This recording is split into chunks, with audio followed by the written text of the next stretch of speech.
discussion. We've got online discussion about sustainable filmmaking. Can we have the team on screen? There's nobody here live, so they're all patching in from different parts of the world. We've got Canada, wave up to Canada. We've got Ireland. We've got Kenya. We've got Cape Town. So they're going to have a conversation, and it's going to be led by Mitchell Harper, who is currently in Ireland. Mitchell, it's all yours. Thank you very much, Azania, and thank you to the Locations Africa audience. I hope that it's been a great first day of the conference and really wish that we were there with you. As Azania has said, this conversation is around sustainable filmmaking and is done in partnership with the Durban Film Mart. Before we jump in, I just would like to say that please can everyone go follow Locations Africa on social media and share your thoughts about the session. In this panel, we will be talking about sustainable filmmaking with Zizipho Zikhali, Hans Dayal, and Justine Wambui. And before I hand over to them, the conversation is going to center around sustainable filmmaking, but also speculating about what can be done and to improve this much needed initiative within the film industry. I'm going to hand over to the participants for a very brief introduction of themselves and their companies and what they do. We'll be no longer than 2 minutes on each one. So let me start off with Zizipho. Hi, everyone. I hope you can hear me. My name is, okay, great. My name is Zizipho Zikhali. I am an environmental and water science graduate from the University of the Western Cape. I currently work for an organization called GreenSet. We introduce and implement sustainability within the film industry. And we work with a lot of graduate training and eco-stewards who are then introduced on film sets. We do a lot of in-service training, and we introduce people to sustainability and create employment for the youth. Yeah. Great. Thank you, Zizipho. Justine. Hello, everyone. Justine Gitahi here from Nairobi, Kenya. My background is finance, and I'm also a producer based out of Kenya, shooting all over East Africa, West Africa, and I'm also a permaculture designer. So with that part, I've been trying to bring in filmmakers and the green world and how can these two sectors emerge. And I'm also a transformation coach, trying to take care of the human beings that come on set so that all these factors can be together in a same place that is wholesome and sustainable. Thank you, everyone. Perfect. And Hans, finally, over to you. Thank you, and thank you for the opportunity to talk about this. I'm a longtime location manager and production manager in Canada. I work mostly in service work for Hollywood, so I'm very familiar with most of the programs that the American studios have around sustainability. I was the chair of our provincial sustainability committee here in British Columbia, and I sit on advisory boards around clean energy and sustainable practice here in BC and across the country in Canada. Great, thank you so much. So I'd like to jump into the conversation and I'll maybe start with you, Justine, and just get a general assessment of where the current sustainable practices in the African film industry. And then we can pose this question as well to Hans as well and Zizipho. So Justine.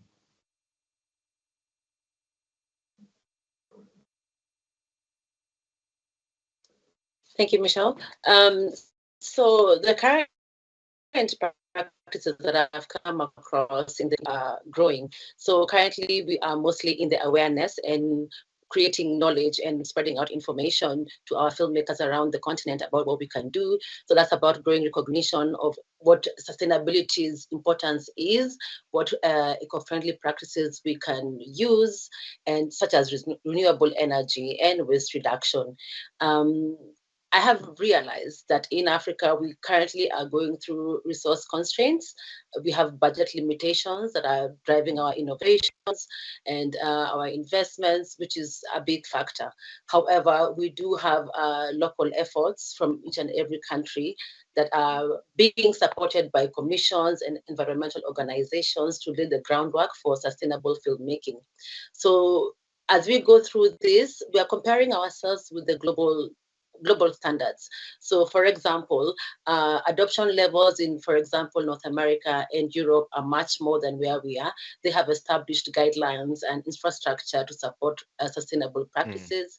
They've got innovation and technology that they are using to benefit them to aid sustainable filmmaking. More so, there's policy and support, from the government and the people the stakeholders who are forming the financial incentives. Now, our part in Africa is to know that we're like in an infant stage. We are almost advantaged because we can learn from what the rest are doing and what we can do. For example, personally, I run Green Film Africa, and I've been partnering with North America Green Production Guide, who are helping filmmakers, learn about what can we do, what departments can do, and what practices we can all use to make this more sustainable. Now, the path for Africa's film industry is mostly focusing on awareness. We need to increase awareness. What can we do? How best is it suited for us? We need to build partnerships. Who are we going to talk to? Who can we work together? In Africa, we say, if you want to work far, work together, don't work alone. So partnerships are very important. And above, so it's advocating for policy support. For example, in Kenya, believe it or not, we don't have a film policy. So I'm here pushing that when that film policy gets in locked in, then we have also added our sustainable strategies in that. Yeah. Thank you. Great. Michelle. Thank you, Justine. Hans, sticking on the same question, obviously, as you've mentioned, you've worked on Hollywood productions, which are at a much bigger scale in terms of not only the production size, but also meaning that the need for sustainable practices are much more important. Where do you see the current application of sustainable filmmaking practices on set at the moment? Well, it's actually a good reference that Justine just made, and I'm really excited to hear that people will learn from our mistakes and all the things that we do wrong. I think in Hollywood, certainly, it's the best opportunity for any emerging, filmmakers and people that are interested in sustainable practice in filmmaking. The Green Production Guide is actually a terrific resource, and it's a website. I don't know if people know about it. It's greenproductionguide.com. It's made by the Producers Guild of America. And it is probably one of the central resource and information points for us in terms of the things that we can do. The biggest thing I'd say, and it's the context, of sustainable filmmaking there's a huge realm of opportunities. But I always want to suggest that the first thing that people learn how to do is to measure what it is they're doing, right? When we talk about sustainable filmmaking, we're talking about measuring carbon and knowing what our carbon footprints look like and what impacts we're having. Obviously, on the scale of Hollywood productions, we have a massive impact. And in North America, we're enormously wasteful. And in Canada in particular, we're a resource-based economy. So the battle that I have on a regular basis is with the general mindset is that we have to use our resources, our natural resources, and consume them. Oil and gas. I'm working in Alberta, Canada right now, which is predominantly an oil and gas exporter, and they are very challenging to deal with in terms of understanding that their impact is very negative in terms of the consumption that they have and the waste that they create. And they very much want to use the natural resources that they have because to them it's their number one industry, bigger than filmmaking and the film industry. So the debate that I have on a regular daily basis almost is, do you want to be filmmakers that are not hurting the planet, or do you want to stay in the old ways and stay with oil and gas and consume and burn and do all the damaging things? But going back to what I was saying, I think that learning how to calculate carbon and count your carbon and establishing what your footprint is the start. And then meeting people at their level, on Hollywood shows where we have a lot of vehicles, we have a lot of footprint. Our footprint for infrastructure is really enormous. So trying to identify places where there's waste that can be cut and eliminated, that's really how we start the mindset and put that lens on the practice of making a movie and then move forward from there. Yeah. So, based off that, Zizipho, your work with students, how prevalent and important do you think it's now becoming that even working within with students, but also filmmakers who are emerging into the industry, how important is it to start learning these sustainable practices, and especially from your experience with working in training? It's absolutely important. Like it's very, very important, because the reason why sustainability has been put on the back banner within the film industry is because of the lack of education at a primary level, at a like very early level. And my experience recently is that we had partnered with the Leadership for Conservation in Africa, where we were introducing sustainability, going to institutions of learning, film schools like AFTA and all those schools, and the SA Film Academy, to just introduce sustainability as like a short course to those students who need to hear about it, because ultimately those students, those graduates and trainees will be the decision makers come like in the years to come when it comes to sustainability. And I felt like it was important to instill those values of sustainability earlier on, and so that we can be able to change the narrative and the mindset of upcoming filmmakers. So it's very important. Great. I mean, this is based on coming from this now. Hans talked about what the metrics are used for measurement in terms of that, but I think what are some of the key practices in terms of from an international perspective, but also on a continental perspective, that we really need to start focusing on in terms of working into our productions? What are some of the key, not only measurements, but the key practices that needs to be there? Let me start with you, Hans.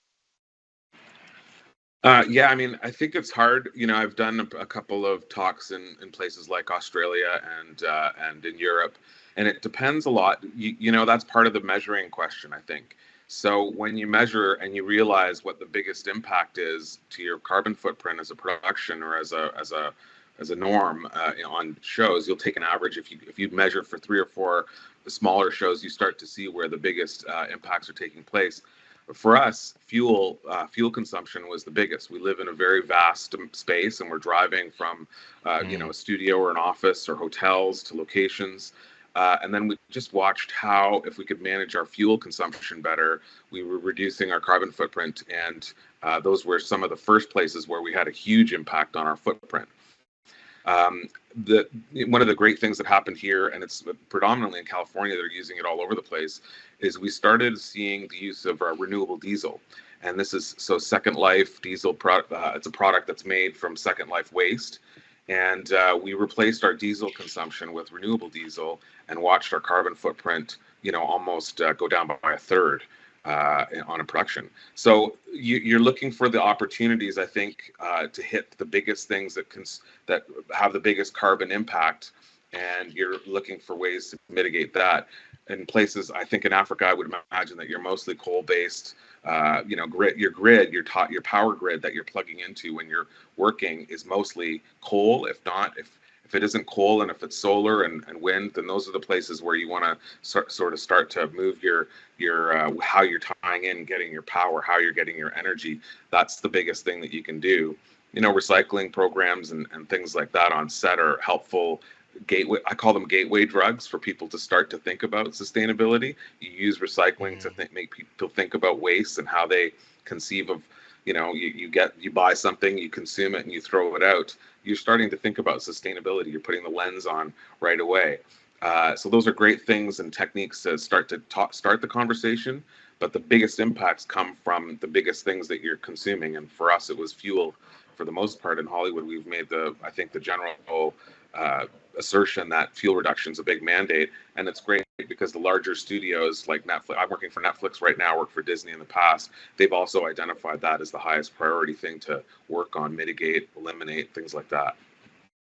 And Justine, from your perspective, what can slightly smaller productions on the continent do to especially working to have these same practices? What are some of the key identifying things that they need to have? Right. So just to add to what Hans was saying, the first thing that's good to look at is what is available. So for example, in Kenya, we are on 90% renewable energy. So we have 40% geothermal, we have another 20% hydro and solar.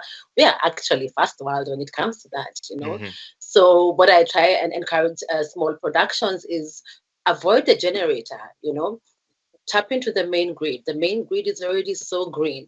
Just use it. It's low hanging fruit, right? Use energy efficient equipment, LED lighting, rechargeable batteries. Tapping into we have a number of e-waste recyclers. So take your old cameras, take your old batteries there. You know, we can have a quid pro quo, an exchange program. If I bring you this camera, then you give me something else. You know, and I also say for local small productions, it's always good to source locally, source props locally, services locally, wardrobe, anything that you can. Avoid importing things because, of course, transporting things add into our carbon footprint.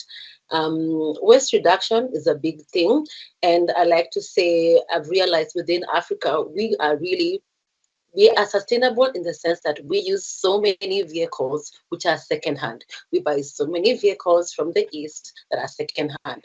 That's already a good thing because we are avoiding that, you know, that kind of infrastructure to be wasted. We are sourcing wardrobe from the west, secondhand clothing. Yeah, and so productions can come together. Production houses, broadcasters can come together, put in a pool. Here is props from our last shoot. Here is wardrobe from our last shoot. Let's recycle it. Let's do tie and dye if you don't want the same color scheme. You know, go spray painting if you want a different kind of thing. Yeah, and of course the biggest thing is catering. Catering is one of those things that filmmakers are so attached. Someone was talking about earlier on telling filmmakers to go on a vegetarian diet, and Africans think meat is a staple diet. So I fought with crew members about not having meat on set, you know. And so it's about telling them, listen, it's just not about that thing of being green on set, but it's also for your health. So it's about creating awareness about what we can do. Yeah. And finally, transport. Transport is one of those things that are so expensive on a budget, so giving us such a high carbon footprint. So we encourage carpooling, Uber pooling, public transport, you know, and in Kenya, we have, luckily, we have a good infrastructure for using electric buses, and we have LPG vehicles that we can use on our set, and that goes a long, long way. Thank you, Rachel. Thank you. Zizipho, this now leads me to a question in terms of, you know, there's often a complaint, or sometimes a lot of producers specifically, not to put all the blame on them, but have this idea that sustainable practice, that filmmaking is already an expensive endeavor, and thus implementing sustainable practices becomes an expensive endeavor. What are your thoughts in response to that?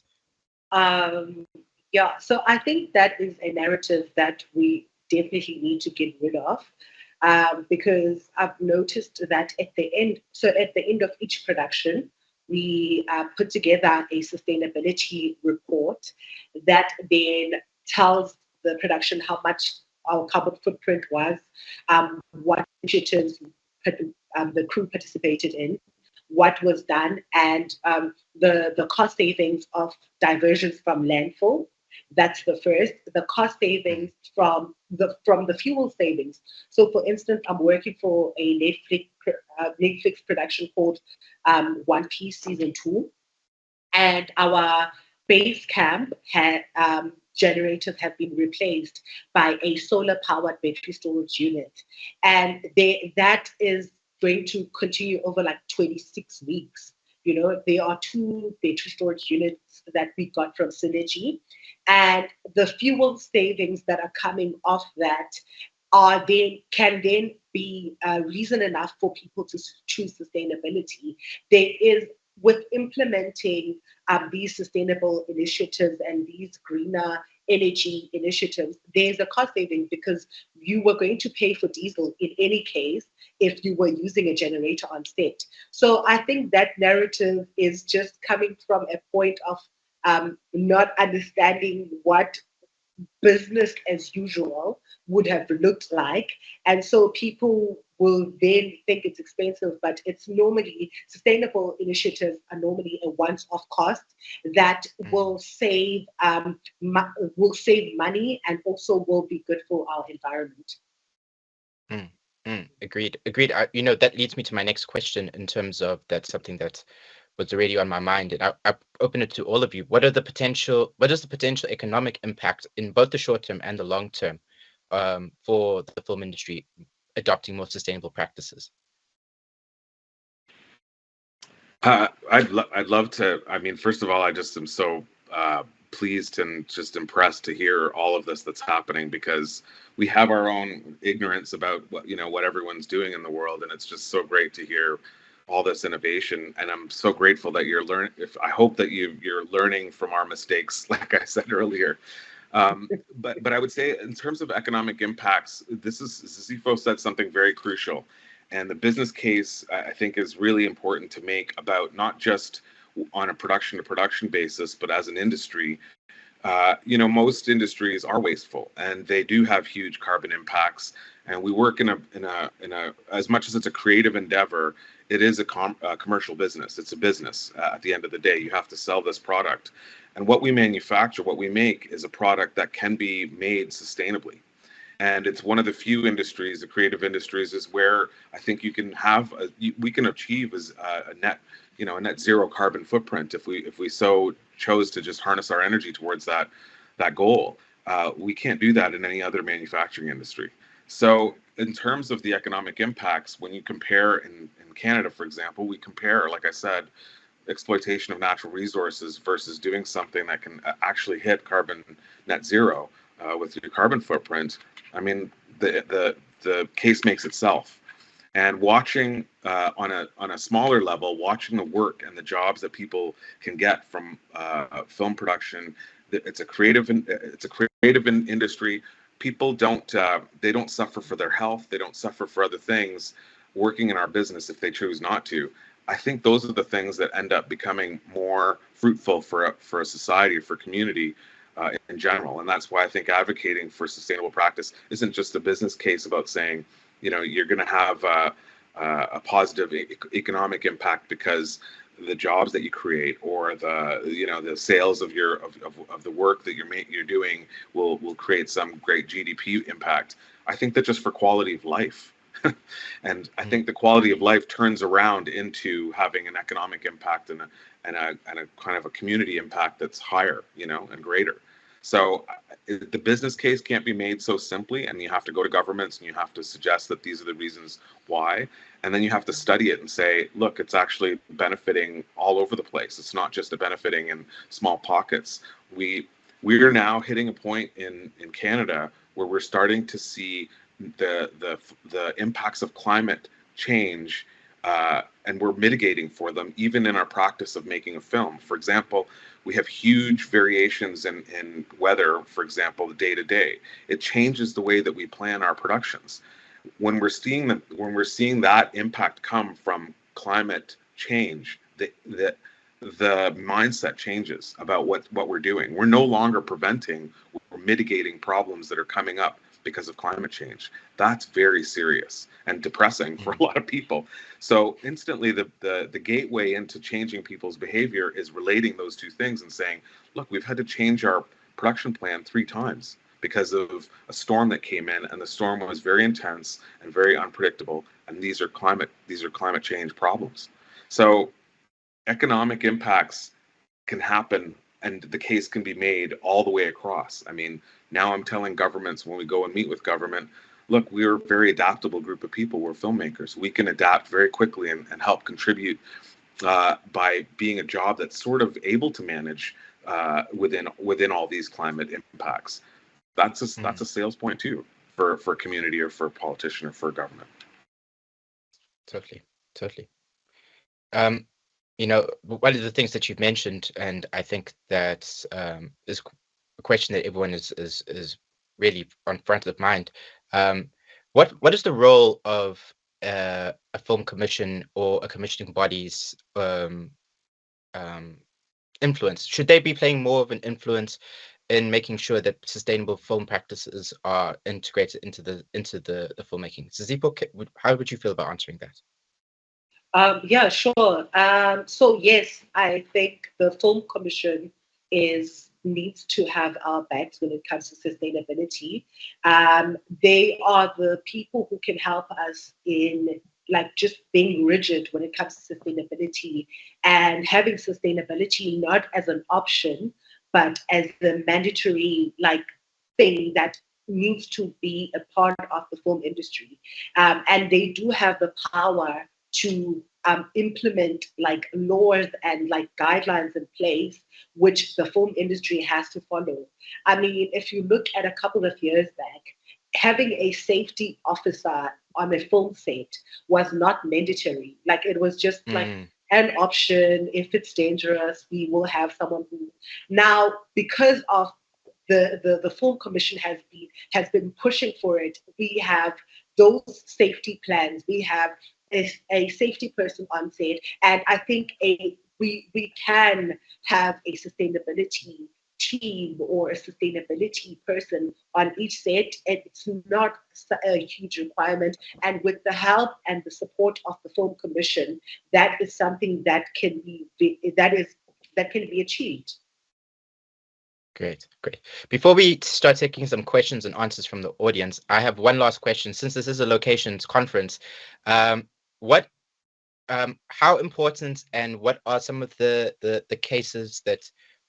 Well, sorry, let me rephrase this. How important is it that when working on location that we take these practices not in a way to teach or be imposing of these practices with local communities, but I think in terms of what are some of the cases or practices that how important is it working with the local community and ensuring that these sustainable practices are there not only for the films that we're working on, but also that can be integrated into the community's everyday lives. Justine, since you've worked across the continent, maybe this is a question for you. Sure. Now we film where people live, right? Film sets are not something so much different. And the first thing to realize is that we are approaching people where in their homes, in their workspaces. And the way I have seen it is African likes to be sustainable, by our culture, by our education, by our way of living, by our way of interaction. So it's very important to involve the community. Now, the thing with this is we are human beings, we are selfish. We want to know what is it for me? What is in it for me? How am I going to gain? Yeah. So it will take partnerships and say, okay, listen, I want to film in your school. However, I want to know in your school, do you have a drama club? Do you have a music club? Yeah. Do you have a film club? Can we come film in your school? And what we can do after that is we'll come next time, we'll teach them about filmmaking, we'll teach them about what they can do, how their career paths can go towards this. Then that way the parents are invested for one. They're like, actually, I'll welcome that. Yeah. And that goes to partnering with schools and telling them, come on, we can integrate in your curriculum about filmmaking and sustainable storytelling, and the impact of filmmaking. Yeah. And also the fact that it's good to engage hands-on projects. So for example, I did a shoot in Ghana recently where we shot and we had to engage the whole community of, okay, now if we are to count how much trees, how much plant cover we have used, what can we do? So hands-on project, let's do this. We have a designated nursery. We are going to plant seedlings. And I leave you to be the one who are going to be growing the seedlings. So just planting. It's indigenous seeds. Yeah, in this shoot, we used one big tree. And so we're going to plant 20. So it's good also to have hands-on projects that we leave them cultivating every day, every time. Then that way it sits in their mind and they know how it's benefiting them and they are invested and enrolled in it. Great. Thank you so much. I'd like to take some questions from the audience. For those who do have questions, please can I ask you that you identify yourself since we are unfortunately not able to see you exactly. Any questions in the room? Okay, I have one. Let us find a way to maybe make it practical because there's some location scouts here, right? How do you make it practical? What's the first thing or the top two things, any of you can answer, that helps us build an understanding of a green film set? Is it about having three or waste cans for metal, for paper, food, other objects? Is that a start? Is that enough?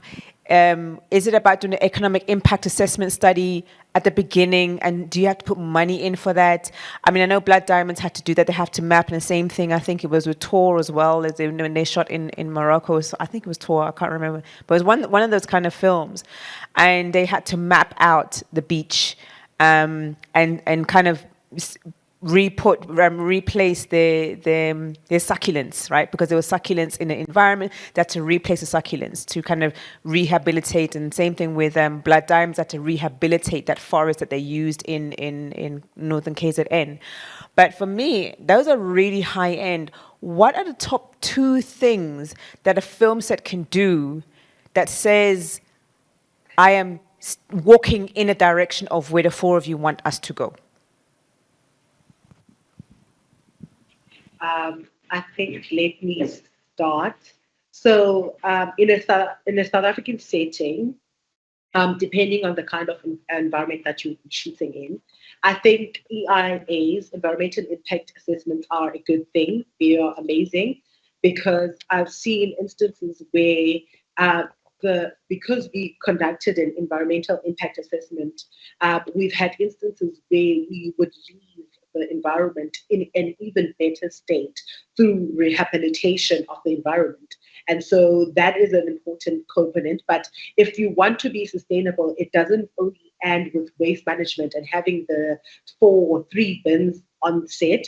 But the important thing is to use less diesel, because that contributes to our scope 1 and scope 2 emissions. So if we're using less diesel generators, if we are substituting our diesel generators with grid, if the grid is clean enough, or if we are substituting them with battery storage units that are either solar powered, just to reduce the amount of diesel generators that we're using, and that will ultimately then reduce our carbon footprint on a film set. I mean, recycling our waste is absolutely very important, and having someone to take care of the waste, because it doesn't help if we have the cute little bins that are separated and no one is at the back end taking care of that. So I think that's how you could start with being more sustainable on set. That's a great problem and answer, because I would just love to add, it's a conversation I was just having last week, that we find out that our recycling is going to the landfill as opposed to going to a recycling depot, and so you're shocked and surprised to find out that, wait a minute, the whole point of separating this was to be able to send it to do 2 different places. So it's very crucial that you kind of understand the end supply chain, or however that with the end chain of where your products are going to be sent when they're thrown in the waste. But you said something in the question that was important too for the location scouts, and I was a scout, so I feel like one of the things that a location scout can do when they're scouting for a location is, you're looking at, to Zizipho's point about diesel consumption or fuel consumption in general, reducing your consumption altogether. When you're scouting, please direct your scouts to look for places that are closer to where actors are going to be held, where your base camp is. Mm-hmm. There's 2 places in which you're consuming fuel, is getting the people to where the set is, and then within the set, how much back and forth you're doing is crucial. So where your base camp is set up to where your actual cameras are going to be set, those things you're starting to look at it's very granular, but it's important and it's cumulative. So if you're doing it consciously all the way through, and you're thinking about where your base camp's going to be, where you're driving to from, wherever the hotels are for your cast, or wherever your crew is staying, those types of considerations really can change the way your carbon footprint works. I think I was talking to the location manager on the new Planet of the Apes film in Australia a few months ago, and they were saying that they were able to halve the distances. Everything was reduced by half, and the savings were enormous, not just financially, but also in their carbon impact, their footprint impact. Great. Are there any more questions from the audience?